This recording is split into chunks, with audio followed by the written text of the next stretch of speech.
누가복음 2장 1절부터 보겠습니다.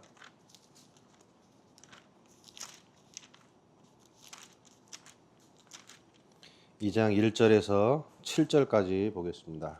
함께 읽겠습니다. 그때에 아구스도가 영을 내려 천하로 다 호적하라 하였으니 이 호적은 구리뇨가 수리아 총독이 되었을 때에 처음 한 것이라. 모든 사람이 호적하러 각각 고향으로 돌아가매 요셉도 다윗의 집 족속이므로 갈릴리 나사렛 동네에서 유대를 향하여 베들레헴이라 하는 동네로 그 약혼한 마리아와 함께 호적하러 올라가니 마리아가 이미 잉태하였더라. 거기 있을 그때에 해산할 날이 차서 첫 아들을 낳아 강보로 싸서 구유에 누였으니 이는 여관에 있을 곳이 없음이로라. 아멘. 강보에 쌓이고 구유에 누이신 이유입니다. 가이사 아구스도가 법령을 내려서 천하로 다 호적하라. 인구조사하고 자기 이름을 로마에 다 귀속시키는 거죠. 그러면 이제 세금을 거둘 수 있고 또 군사로 징집할 수 있게끔 호적을 다 지금 올리라고 지금 했다는 거죠. 근데 이 호적은 구레뇨가 수리아 총독이 되었을 때 처음 한 것이라. 그러니까 수리아 총독의 구레뇨라는 사람이 총독인데 유대도 이 수리아의 행정권 안에 들어와 있다. 그거예요. 그럼 이제 이렇게 되면 이게 연대가 나와요. 연대가 뭘로 나오냐면 AD 6년에서 7년 이후가 돼요. 그러면은 예수님 탄생하고 안 맞아요. 그죠? 예수님 탄생은 헤롯왕은 BC 4년이에요. 그럼 12년, 적어도 12년 이상의 차이가 확 생겨버려서 예수님의 나이를 추정하는 데에 혼돈이 생긴단 말이에요. 그런데 누가는 그런 거를 개의치 않은 거예요. 우리만 개의하고 있어요, 그런 거. 우리는 되게 중요하게 여기죠. 예수님이 언제 태어나셨냐. 근데 누가는 그런 거 별로 신경 안 써요. 중요한 거는 이것이 예수님의 탄생 연도를 알려주기 위한 그런 장치가 아니기 때문에 그래요. 누가는 다른 의도가 있는 거예요. 그러니까 여러분 예수님 몇 년도에 태어나셨냐 여기에 목숨 걸지 마십시오. 12월 25일이 아닐 수도 있고 그럴 수도 있는데 그런 거에 목숨 걸어요. 마태, 마가, 누가 이런 사람들은 그런 거에 관심 없어요. 왜 가이사 아구스도와 구레뇨 수리아 총독을 얘기하고 있는데 거기에 호적이라고 하는 걸 왜 갖다가 붙이고 있느냐? 그게 중요한 거예요. 여기 본문에 보면 이 가이사 아구스도의 호적과 수리아 총독이 통치권을 가지고 유다를 지금 뭐 하려고 그러는 겁니까? 유다를 로마의 밥으로 갖다 바치려는 거잖아요. 그러니까 지금 이 구도 자체가 강보와 구유라고 하는 두 개념 이후에 나오는 개념을 아주 정교하게 매칭시키고 있는 거예요. 강보가 뭡니까? 강보가 구속하는 겁니다. 구속하고 내 통치권 안에 너를 보호한다는 명목으로 구속하는 거예요. 그게 뭡니까? 호적하라는 거잖아요. 그러니까 이 강보라고 하는 개념은 누구랑 연결이 되냐면 가이사 아구스도하고 연결이 되는 거예요. 이 세상에 있는 모든 족속들을 자신의 통치권 아래 갖다 두고 그거를 구속시켜버리겠다라고 하는 세상법, 그 세상법에 지금 예수님이 강보에 누이는 거랑 매칭이 돼요. 수리아 총독은 뭡니까? 그게 구유예요, 구유. 구유가 뭡니까? 밥통이죠, 밥통. 유다를 호적이라고 하는 명목 안에다가 밥통에 담아가지고 누구에게 준다는 겁니까? 가이사 아구스도에게 갖다 바치겠다 이거예요. 이게 지금 강보와 구유라고 하는 가이사 아구스도와 수리아 총독의 이 세상적인 강보와 구유는 세상의 법 아래 여러분을 다 보호한다는 명목으로 지금 뭐 하고 있는 겁니까? 구속당하고 있는 거잖아요. 이 세상 법은. 그게 구속당해서 결국은 이 세상이라고 하는 권세와 권력에 내가 뭐가 되는 거예요? 밥이 되는 구조죠. 밥이 되는 구조. 세상 법은 그렇다 이거예요. 그런데 예수님은 어떻게 오셨냐? 예수님도 여기 보니까 강보로 싸서 구유에 누여 있대요. 그러면 예수님이라고 하는 예수님이 놓여진 강보와 구유와 가이사 아구스도와 수리아 총독의 강포와 구유의 의미를 지금 비교하는 거예요. 비교. 그러면 예수님도 어디로 오셨냐? 예수님은 수리아 총독의 그 행정체계 안에서 비록 가고 있지만 또 다른 의미의 강보에 예수님은 쌓이셨다. 여기 강보라고 하는 이 단어는 되게 재밌는 단어예요. 싸다라는 뜻인데 뭘로 쌌냐면 찢어진 천이 있죠.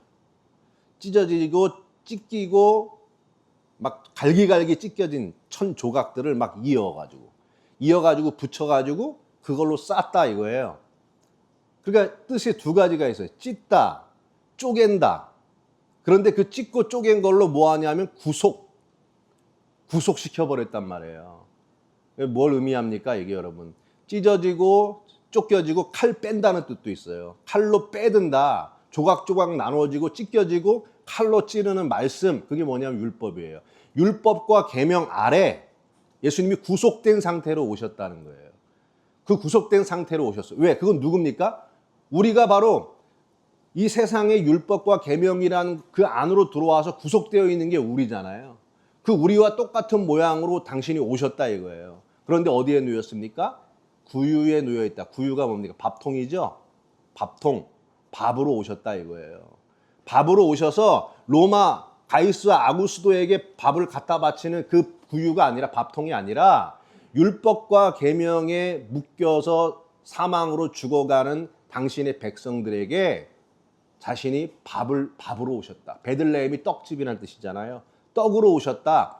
나를 먹어서 율법과 계명에 구속되어 있는 그 죽음의 상태에서 자유케 되는 길은 예수님이 밥으로 오신 예수 그리스도를 먹는 거.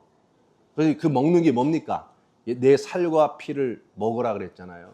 예수님의 살과 피를 먹는 방식으로 어떻게 되느냐? 먹는 방식으로 세상으로부터 자유함을 얻고 죄사함을 얻는 그 그리스도로 우리에게 오셨다라는 거예요. 그러니까 여러분 이 말씀 속에 두 가지 강보와 구유가 있는 거예요. 내 인생도. 이 세상이라고 하는 법과 세상의 권세에 그 구속 아래 내가 묶여서 그 세상의 밥으로 먹히기 위한 그런 삶이 될 것인가. 이 세상에 우리가 온 것 자체가 강보에 쌓인 거죠. 이 강보에 쌓였는데 결국은 내가 세상을 먹는 게 아니라 사망이 나를 먹어버리잖아요. 우리의 생명을 우리가 먹혀버리잖아요. 그런 인생으로 오는 게 있고 우리가 똑같이 율법과 계명의 강보 아래 왔으나 그 강보 아래 율법 아래 오신 예수 그리스도의 살과 피를 먹고 우리가 먹고 새 생명을 얻는 이 두 가지의 길이 있다 이거예요. 여러분 두 번째 길로 가셔야겠죠? 예? 그러면 이 말씀은 딱 한마디예요. 내 살과 피를 먹어라예요. 내 살과 피를 먹어라. 성경의 전체가 예수님의 살과 피를 먹어라. 그럼 여러분 살과 피를 먹는 게 뭐예요? 이거 어떻게 뜯어 먹어요? 그런 말이 아니에요. 여기서 살과 피를 먹어라가 자칫 가면은 종교가 되고 진짜로 가야지 복음으로 가요. 살과 피를 먹는다는 게 예수님의 가르침과 사상을 내가 받아들여라. 단순하게 그의 교훈과 가르침을 내 마음의 모델로 삼고 내가 예수님처럼 그분의 가르침을 따라서 잘 살아가는 거. 어떤 석가나 부처나 뭐 공자의 철학과 사상을 계승해서 그분의 말씀을 따라서 내가 그냥 교훈처럼 삼고 살아가느냐? 그러면 종교가 되는 거예요. 예수님의 살과 피를 먹으라는 것은 말씀이 육신으로 오신 그분께서 십자가에서 우리의 죄를 대속하시고 당신의 피를 흘려서 우리의 모든 죄와 사망을 제하여 버리시고 그리스도와 함께 인격적으로 연합한 그 사건을 받아들이라는 거예요. 그럼 이게 무슨 말입니까? 이게 무슨 말이에요? 예수님의 사상을 다 알 수는 없어요. 그게 뭐냐면 베들레헴에 오셨던 예수님이 2000년 전에 베들레헴의 역사 속에 오셨던 예수가 하나님이 약속하셨던 구약에서 언약하셨던 그 모든 언약이 육신으로 오신 메시아이고 그 그리스도께서 예수께서 십자가에서 죽으시고 부활하신 그분이 나의 구속자 되십니다 라고 하는 것을 인격적으로 받아들이고 요청하는 거. 그래서 그분을 나의 구세주로 받아들이는 거. 여러분 이게 좀 말이 좀 어렵죠. 이게 예를 들어서 이게 어떤 추상적인 명사에 대한 것을 받아들이는 게 아니라 2000년 전에 팔레스타인 그리고 베들레헴의 마구간에서 나신 분, 그분이 33년의 공생애를 사셔서 십자가에서 죽으신 분, 그 분을 딱 지목하여 그분을 나의 구주로 받아들이는 게 살과 피를 먹는다는 거예요. 이게 여러분, 종교는요, 가르침으로 가요. 교훈으로 가요. 예수님의 사상과 뜻을 내가 품고 나도 예수님처럼 철인처럼, 예? 아주 훌륭한 성자처럼 살아가야지, 이런 종교의 모양과 흉내를 내는 거는 그건 종교예요. 그게 아니라 그분, 구체적으로 역사 속에 오셨던 분, 그분이 나의 그리스도입니다. 그분을 내가 그리스도로 받아들이면 그분은 내게 약속하신 성령으로 내 안에 내주하셔서 나와 함께 연합하는 그리스도로 내 안에 들어오십니다. 이거를 받아들이는 게 살과 피를 먹는 거예요. 그게 여러분 얼마나 구체적입니까? 여러분 방 안에 혼자 살고 싶어요? 다른 사람하고 살고 싶어요? 네? 여기 지금 여관에 객실에 지금 방이 없죠? 딴 것들이 지금 꽉 차 있죠? 그래가지고 마구간에 쫓겨났잖아요. 우리 누구랑 똑같아요? 여러분 집에 나 혼자 좋은 방에서 나 혼자 살고 싶지? 어떤 낯선 남자 들어와가지고 내 주인 되어주십시오. 이거 쉽지 않잖아요. 여러분 마음 안에도 객실이 없는 거예요.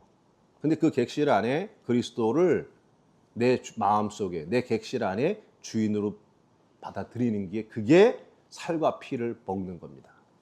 누가 예수님의 살과 피를 먹을까요? 예수님이 지금 오신 자리가 어디입니까? 높은 자리예요? 가장 비천한 자리예요?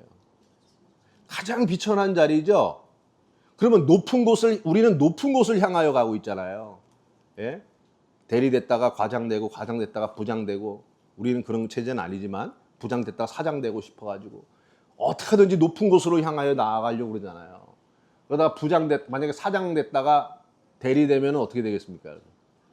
낮아지면 때려치겠죠. 그죠? 때려치겠죠.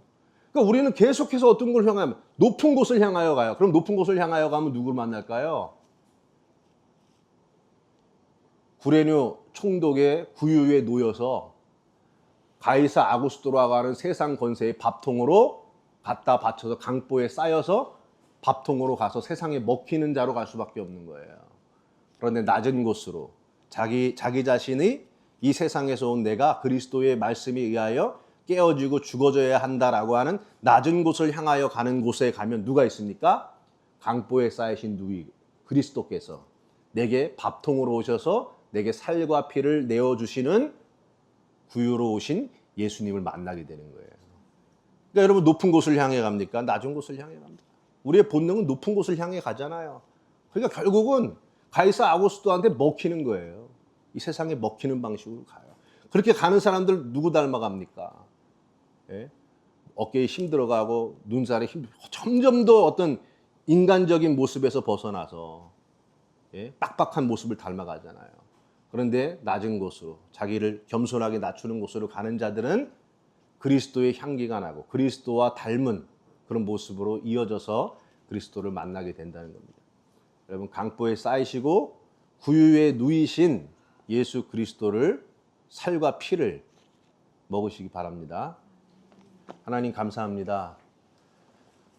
이 세상에 가장 비천하고 낮은 자의 모습으로 오신 주님을 우리도 낮은 곳을 향하여 가서 만나게 하여 주시고, 계명과 율법에 쌓여져 있는 우리의 인생, 그 계명과 율법에 쌓여져 있는 예수 그리스도가 담고 있는 복음, 살과 피를 먹고 예수 그리스도를 나의 구주로 영접하고 그리스도와 함께 연합하여 새 생명 얻고 살아가는 영생을 얻는 우리가 되게 하여 주옵소서. 예수님의 이름으로 기도했습니다. 아멘.